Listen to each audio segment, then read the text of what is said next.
Hello, good morning to everyone. This is Akash Almule. आप सभी का स्वागत है मेरे YouTube channel learn next nursing में। दोस्तों, यहाँ पे हम लोग बात करेंगे आरआरबी का। ओके, तो आप सभी को पता है कि आरआरबी नर्सिंग सुपरिटेंडेंट या नर्सिंग ऑफिसर के जो फॉर्म है वो शुरू है। एंड सभी को पता है कि 16th of September is the last date. Okay, 16 सितंबर ये लास्ट डेट होने वाली है फॉर्म भरने की। ओके, उसी से रिगार्डिंग हम लोग बात करेंगे इसमें कि नहीं, अगर फॉर्म नहीं भरा है तो आपको फॉर्म भर लेना चाहिए। ओके, क्योंकि लास्ट डे तक आप रुकोगे तो there may be some technical error. Okay, तो बहुत सारे स्टूडेंट्स का हो सकता है कि कुछ नॉन क्रिमिनल सर्टिफिकेट जो ओबीसी से बिलोंग करते हैं, ओके, उनका नहीं बना होगा। तो उनके बहुत सारे सवाल थे कि सर, हम जब करेक्शन डेट आएगा 10 दिन का, 17 से जब करेक्शन शुरू हो जाएगा 25 या 26 सितंबर तक, क्या इसमें अभी कुछ टोकन वगैरह मिला है तो वो टोकन का नंबर डाल के हम लोग कर सकते हैं क्या? तो बेटा देखो, क्या रहता है उसी से रिगार्डिंग कुछ सवाल हम लोग यहाँ पे देखेंगे। एंड बहुत सारे लोगों को लैंग्वेज का इशू आ रहा था कि सर हम लैंग्वेज कौन सी चूज़ करें। ओके, एंड और एक सवाल था कि बहुत सारे जो पीसीबीएसई या पीबीबीएसई जिनका हो चुका है वो स्टूडेंट्स का ऐसा सवाल था कि सर पीबीबीएसई एजुकेशन क्वालिफिकेशन नहीं आ रहा है, तो हम लोग यहाँ पे अभी जीएनएम सिलेक्ट करें या बीएससी नर्सिंग सिलेक्ट करें। तो इसी से रिगार्डिंग ये वीडियो होने वाला है। एंड साथ ही साथ जो हमारे कोर्सेस है उनके भी रिगार्डिंग हम लोग बात करेंगे। ये हमारे कोर्सेस है लर्न नेक्स्ट नर्सिंग के, जो आरआरबी के लिए चालू हैं। Okay, so learn next nursing जो ऐप है वो डाउनलोड करिए, या www.learnnextnursing गूगल पे भी डालेंगे तो खुल जाएगा। और ये जो 6999 का जो कोर्स है all in one batch, RRB के लिए भी हेल्पफुल है। नॉर्सेट 8, अभी 7 तो आज तो चल ही रहा है एग्ज़ाम, तो 8 और आने वाली सभी डीएमईआर डीएचएस सभी एग्ज़ाम के लिए हेल्पफुल होने वाली है। तो इसका चार्जेस है 6999। इससे रिलेटेड आज से ही मैं एक 1000 का जो कोड है वो डाल दूंगा। एक इसके ऊपर 6999 का जो कोर्स है उसमें 1000 और ऑफ हो जाएगा। और ये जो कोर्स है हमारा जो टेस्ट सीरीज़ का 599 का, तो इसके ऊपर भी एक 100 रुपीज़ का इसके ऊपर ऑफ़र डाल देंगे, तो ये भी आपको 4999 में पड़ जाएगा और ये वाला 5999 में गिर जाएगा। तो अगर इसका लाभ लेना है, आपको ये लेना है, क्योंकि इससे आगे आरआरबी का एग्ज़ाम कब होने वाला है, तो आरआरबी का एग्ज़ाम कम से कम अभी और 3 मंथ लगेगा 100%। एक तो नवंबर एंड जाएगा या दिसंबर भी एग्ज़ाम जा सकता है, तो और कम से कम 2 से 3 महीना है। तो अभी भी अगर आप ज्वाइन करते हो, ये कोर्स ऑलरेडी शुरू हो चुका है, अगर ज्वाइन करते हो तो डेफिनेटली आपको फ़ायदा होगा। ठीक है, तो फटाफट से learn next nursing app download करिए और ये कोर्स परचेस करने का प्रयास करिए। जिन लोगों का पढ़ाई हो चुका है वो टेस्ट सीरीज़ ले सकते हैं, लेकिन जिनको थेरी भी चाहिए, जिनका लॉन्ग गैप है, वो लोग ये पूरा कोर्स जो ऑल इन वन बैच है ये 5999 में आपको मिल जाएगा। ये बैच आप परचेस कर सकते हो। ठीक है, तभी साथ में बात कर लेते हैं कि जब आप यहाँ पे चले जाओगे, आरआरबी के इंटरफेस पे चले जाओगे, तो आपको इस तरीके का स्टार्टिंग में मिल जाएगा जनरल इंस्ट्रक्शन में। तो बहुत सारे स्टूडेंट्स को समझ में नहीं आया कि सर यहाँ पे क्या बोला है, medium of examination. Okay, medium of examination ये 13 रीजनल लैंग्वेज में अवेलेबल है। यहाँ पे साथ में हिंदी और इंग्लिश भी रहने वाला है। ओके, ऐसा नहीं है कि नहीं। ओके, तो दैट में अगर मुझे लग रहा है कि अगर जब महाराष्ट्र से बिलोंग किया, अगर मराठी आप सिलेक्ट कर लेते हो तो पूरा पेपर आपका जो शुरुआत आपकी मराठी में पेपर आ जाएगा। अगर ये क्वेश्चंस आपको मराठी में समझ में नहीं आता तो बिसाइड्स आपको यहाँ पे हिंदी का भी एक बाय डिफ़ॉल्ट ऑप्शन रहेगा और इंग्लिश का। देखो, हिंदी और इंग्लिश तो रहने वाला ही है आपको लैंग्वेज। ओके, अगर आपको हिंदी इंग्लिश में भी दिक्कत आ रही है तो आप अब महाराष्ट्र से हो तो मराठी अप्लाई कर सकते हो, बंगाली हो तो बंगाली, गुजराती हो गुजराती, कन्नड़ा है तो कन्नड़ा, कोकणी है तो कोकणी। क्योंकि पहले जो 2014 में जो एग्ज़ाम हुआ था तो इसमें आप देख सकते हो कि एक 15 लैंग्वेजेस का सेट आता था, एक बड़ा सेट आता था, 60 70 80 पेजेस का एक सेट आता था। ऑफलाइन एग्ज़ाम होती थी उस टाइम पे। तो यहाँ पे भी इस तरीके से अभी उन्होंने, ये ऑनलाइन ही एग्ज़ाम है तो यहाँ पे भी 13 लैंग्वेजेस दिए हैं। अगर आपको लैंग्वेजेस में दिक्कत आ रही है तो यहाँ पे सीधी सीधी बात है कि आप क्या कर सकते हो कि आप महाराष्ट्र से बिलोंग करते हो तो मराठी।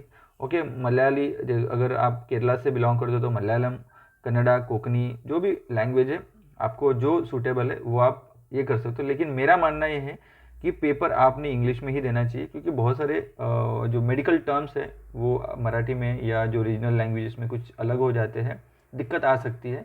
तो बेसिकली अगर आपने मराठी भी चूज़ किया या कोई रीजनल लैंग्वेज किया तो डोंट वरी, आपका जो पेपर है स्टार्टिंग वही जो चूज़ किया लैंग्वेज उसी से शुरू होगा। साइड बाय साइड इसको अगर ये समझ में नहीं आता एमसीक्यू तो आपको यहाँ पे हिंदी और इंग्लिश आपको दिख जाएगा, तो उसको कन्वर्ट करके वो एमसीक्यू देख सकते हो।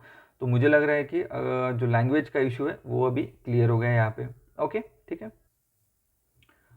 जब आप अंदर चले जाओगे तो यहाँ पे पूरी जो 10th के हिसाब से जो भी आपने इन्फॉर्मेशन भरी 10th की जो मार्कशीट है उसके हिसाब से आपका यहाँ पे आ जाएगा mail, email ID, mobile number, आपका नाम, okay, certificate according to the 10th की मार्क। यहाँ पे आपको मैरिटल स्टेटस, रिलीजन आपका जो भी हिंदू जो भी है, मदर टंग आप मराठी हो, राजस्थानी हो, जो भी है वो लिख सकते हो। उसके बाद चॉइस ऑफ लैंग्वेज यहाँ पे आएगी। तो चॉइस ऑफ लैंग्वेज में इसमें आपको मेरे हिसाब से अगर इंग्लिश ही चूज़ करेंगे तो काफ़ी अच्छा रहेगा, लेकिन बहुत सारे बच्चे हैं कि जिनको दिक्कत आ सकता है कि लैंग्वेज का, तो अपनी अपनी जो रीजनल लैंग्वेज है 13 रीजनल लैंग्वेज दी उसमें से एक सिलेक्ट कर सकते हो। आइडेंटिफिकेशन डाटा यहाँ पे लिख लेना है आपको। अब बात आएंगी आपकी यहाँ पे कि कम्युनिटी कौन से सिलेक्ट करनी है। जैसे अभी कोई भी है, अगर आपने एससी सिलेक्ट किया तो यहाँ पे सीधी सीधी बात है, only those community have recognised by central government of India, okay, SC ST and OBC are eligible for reservation, okay, इतना फिर अंडरस्टैंड अग्री कर देना। जैसे कर दोगे उसके बाद आपको सर्टिफिकेट का, ठीक है, तो यहाँ पे आपने सर्टिफिकेट एससी का अगर है तो आपको सर्टिफिकेट नेम ऑफ कास्ट यहाँ पे डालना है, जैसे सिलेक्ट कर दोगे आप, ओके, इस तरीके से, okay, caste, name of caste आपको यहाँ पे टाइप करना है, ठीक है। उसके बाद आपको यहाँ पे उसके बाद certificate number, okay, certificate number लिखा रहता है, और सब डिस्ट्रिक्ट जो एसडीएम ने वगैरह किया है, ओके, तो इस तरीके से आपको सिलेक्ट करना है। तो यहाँ पे जो भी है सब डिविजनल ऑफिसर या जिस भी ऑफिसर ने, कलेक्टर, उसका नाम आप यहाँ पे सिलेक्ट कर सकते हो। सर्टिफिकेट नंबर हो गया, देन डेट लिखा रहता है, डेट सिलेक्ट करना है। अगर आपको एससी एसटी के लिए ट्रैवल फ्री है तो इसमें आप सिलेक्ट करके ये करना है, ठीक है, सिलेक्ट कर देना यस बोल के। तो फिर आपको क्या करना है, अगर यस करोगे आप, ओके, तो नियरेस्ट रेलवे स्टेशन आपको यहाँ पे डालना पड़ेगा, और नियरेस्ट रेलवे स्टेशन डालने के बाद आपको यहाँ पे, हाँ, यहाँ पे नियरेस्ट रेलवे स्टेशन, एंड उसके बाद फिर साथ ही साथ आपको यहाँ पे अगर एससी और एसटी है तो आपको अपलोड करने हैं डॉक्यूमेंट्स, ओके ठीक है। यहाँ पे 500 KB का डॉक्यूमेंट यहाँ पे दिया है, और यहाँ पे पूरा एड्रेस आपको, प्रेजेंट एड्रेस और परमानेंट एड्रेस, ओके। तो मेरे हिसाब से आपने प्रेजेंट एड्रेस डालना है। अगर प्रेजेंट एड्रेस डालोगे तो इसके हिसाब से ही आपको एग्जामिनेशन सेंटर मिलेगा। एग्जामिनेशन सेंटर कहाँ पे मिलेगा, इसके हिसाब से मिलेगा प्रेजेंट एड्रेस। परमानेंट एड्रेस आपका जो भी गांव है जहाँ से सर्टिफिकेट्स बने हैं, ओके, तो वो परमानेंट एड्रेस यहाँ पे डाल सकते हो, ओके ठीक है। तो ये हो गया एससी एसटी के लिए। अभी ओबीसी का आता है तो क्या करते हैं देखेंगे अभी आप। हमने यहाँ पे अगर एससी की जगह पे अभी हम लोग ओबीसी का पूछ लेंगे, तो ओबीसी का क्या लिखा है ये भी अंडरस्टैंड करने के बाद ओबीसी के लिए हमने सिलेक्ट कर लिया yes, do you have non criminal certificate, yes. तो यहाँ पे क्या लिखा है देखो, बहुत इंपॉर्टेंट चीज़ है ये, ठीक है। अगर ओबीसी एनसीएल का रिजर्वेशन चाहिए आपको, तो उन्होंने बोला है कि जो सर्टिफिकेट जो क्रीमी लेयर का रहेगा, closing date of submission of application के पहले का चाहिए, ओके।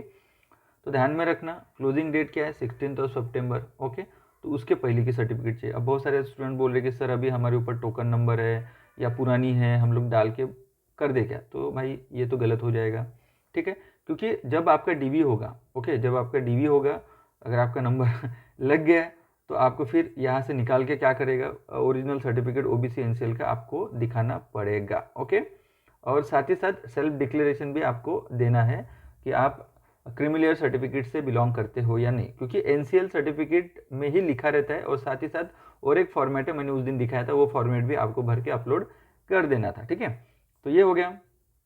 अभी इसमें आपको एनसीएल सर्टिफिकेट है तो क्या क्या देना पड़ेगा, देखो एनसीएल अगर आपने यस कर दिया, यस करने के बाद सर्टिफिकेट नंबर यहाँ पे डालना है, कौन सी certificate, additional certificate, any issuing certificate, जो कलेक्टर हो, सब डिस्ट्रिक्ट, सब मैजिस्ट्रेट हो, उनका नंबर, और इशू, यानी ये इसमें 16 तारीख के पहले का आपको डालना है यहाँ पे इस तरीके से, ठीक है। तो ये इंपॉर्टेंट चीज़ है, ओके।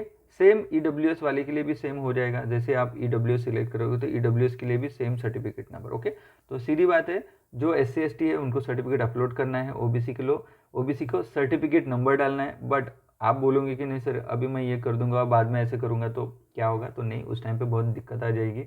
ओके, DV में अगर आपका आ गया तो डेफिनेटली आपको रिजेक्ट कर देंगे, या नहीं तो फिर ओपन में डाल देंगे। ठीक है, तो उससे बेटर है जिन लोगों के पास सर्टिफिकेट नहीं है, ओके, आज का दिन, आज का 15 है, ओके, ठीक है, कल का 16 सितंबर है। ओके, तो मेरे हिसाब से आपने आज या कल में फॉर्म भर देना चाहिए। ओके, सॉरी बहुत लेट वीडियो बना रहा हूँ, बट आज ही मुझे टाइम मिला तो आज वीडियो बना रहा हूँ। ओके, तो यहाँ पे जाके आपने सर्टिफिकेट बन दो, अगर सर्टिफिकेट नहीं है तो आपने ओपन से फॉर्म भर देना है। ओके, सर्टिफिकेट नहीं है तो ओपन से फॉर्म भर देना है। उसके बाद आपको क्या करना है, उसके बाद आपको यहाँ पे पर्सनल डिटेल होने के बाद सेव करना है, अदर डिटेल भरना है, देन एजुकेशनल। तो एजुकेशनल इसमें आपने 10th से शुरू करना है, 10th होने के बाद आपको जाना है 12th। ओके, तो अभी 12th में क्या हो रहा है कि ठीक है, आप जब एजुकेशनल क्वालिफिकेशन आप भरोगे, एजुकेशनल क्वालिफिकेशन, तो आपको 10th से शुरू करना है। 12th अगर किसका किसका जो PBBSC के लिए क्या है कि दिक्कत आ रहा है कि अगर GNM जो कैंडिडेट हुए हैं, तो GNM के जो कैंडिडेट है बहुत सारे जिनका 12th आर्ट से हुआ है, कॉमर्स से हुआ है, तो भाई सिर्फ साइंस वालों के लिए ही यहाँ पे आ रहा है। तो आप क्या कर सकते हो, देखो कि एडवर्टाइजमेंट में तो ऐसे लिखा नहीं है कि नहीं हमको सिर्फ साइंस के चाहिए 12th में। ओके, तो उससे बेटर है जब PBBSC नर्सिंग के जो कैंडिडेट है इनके लिए आपने GNM सिलेक्ट करना है। ओके, GNM सिलेक्ट करने के बाद, ओके, हाँ, पहले तो 10th भरना है, 10th के बाद 12th का जो है वो आपने स्किप करना है PBBSC के लिए सिर्फ। ओके, बाकी जो जिनका डायरेक्ट बेसिक BSc नर्सिंग हुआ है या जिनका PBBSC भी 12th भी साइंस से हुआ है और PBBSC किया, तो उनके लिए तो कोई दिक्कत नहीं आएगी, वो सिलेक्ट कर सकते हैं। ओके, जिनका प्रॉब्लम आ रहा है कि भाई PBBSC हुआ है और GNM के पहले 12th उनका आर्ट्स से हुआ है, कॉमर्स से हुआ है, तो ऐसे इसमें 10th का इन्फॉर्मेशन भरो, 12th का आप स्किप कर दो और 10th के बाद डायरेक्ट आपने GNM फॉर्म भरना। ओके, GNM से फॉर्म भरना है। ओके, GNM MNC से हुआ है, जो भी इन्फॉर्मेशन है वो डालना है, 12th स्किप कर सकते हो, आपका फॉर्म सबमिट हो जाएगा। ओके, 101% आपका फॉर्म हो जाएगा। उसके बाद आपने क्या करना है कि आपके फोटोज और सिग्नेचर अपलोड करना है और प्रीव्यू करके सबमिट कर देना है, और लास्ट में एप्लीकेशन हिस्ट्री में आपको पूरी इन्फॉर्मेशन आपकी मिल जाएंगे। तो इस तरीके से ये फॉर्म रहने वाला है। ओके, देन यहाँ पे एप्लीकेशन हिस्ट्री में माय एप्लीकेशन में आपका आ जाएगा रजिस्ट्रेशन नंबर, पोस्ट नेम वगैरह, पेमेंट हिस्ट्री मॉडिफाई करना है। ओके, तो मॉडिफाई बाद में आपको डेट मिलने वाला है। तो मॉडिफाई में आपकी कास्ट सर्टिफिकेट या NCL या EWS जो सर्टिफिकेट है इसको करने को नहीं मिलेगा, ये 101% है, क्योंकि उन्होंने बोला है कि लास्ट डेट ऑफ अप्लीकेशन के पहले के सर्टिफिकेट चाहिए, आपका NCL हो EWS हो। ओके, SC ST के लिए ऐसा कुछ नहीं बोला है। SC ST के जो कैंडिडेट है, अगर आपका सर्टिफिकेट नहीं निकला है सेंट्रल का, अगर आपके पास स्टेट का भी सर्टिफिकेट है वो अपलोड कर सकते हो। ओके, एट द एंड आप दौड़ो मत इधर। ओके, बट अगर EWS NCL का सर्टिफिकेट नहीं है तो भाई आपने ओपन से डायरेक्ट फॉर्म भर देना है। ओके, साथ ही साथ इसी के साथ मैं बोलना चाहूँगा कि अगर कोई भी जो RRB का अगर आप पढ़ाई कर रहे हो RRB के एग्ज़ाम के लिए, लगभग और 2.5 से 3 महीना लगने वाला है एग्ज़ाम के लिए, तो आप ये कोर्स परचेस कर सकते हो। मैं जैसे कि बोला ये 5,999 में मिल जाएगा। ओके, 6,000 में गिर जाएगा और ये भी 500 रुपीज़ में गिर जाएगा। बहुत बेनिफिशियल है, डेफिनेटली मैं आपको ये करूँगा जिनका गैप है लॉन्ग, इन्होंने ये कोर्स परचेस करना चाहिए। ओके, होप सो अगर आपके सभी डाउट क्लियर हो गए तो इट्स ओके, बहुत अच्छी बात है। अगर नहीं होते तो कमेंट बॉक्स में डाल दीजिए, मैं डेफिनेटली आपको रिप्लाई देने का प्रयास करूँगा। ओके, सो बहुत जल्दी ही मिलते हैं और एक नए वीडियो के साथ, तब तक के लिए थैंक यू, जय हिंद।